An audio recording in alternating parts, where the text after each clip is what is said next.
The whole point in regulation and supervision, having regulation and supervision, is of course to help markets, is to make them function better. So it's very important that we think about alternative ways of funding organizations, knowing how difficult the current situation is for banks.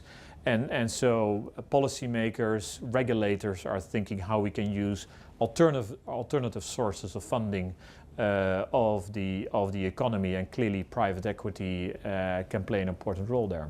We know that private equity typically has a longer term perspective of trying to change the investments or change the companies in which they invest, try to improve their performance and bring them then back possibly to the securities market.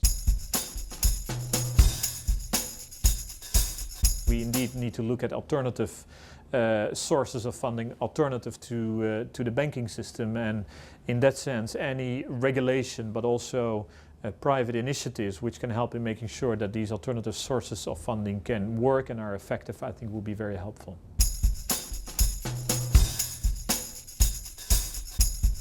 In general, indeed, the consistent application of AIFMD across the 28 member states is very important. Of course, EVCA has been firm on their positions, but at the same time understanding the objectives that we are trying to reach as a regulator.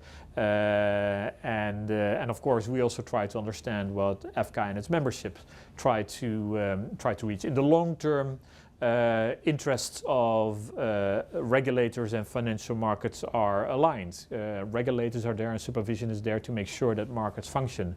And so I think as long as we keep that perspective, we should be able to have a good dialogue and cooperation to make sure that, for example, the AIFMD is implemented correctly.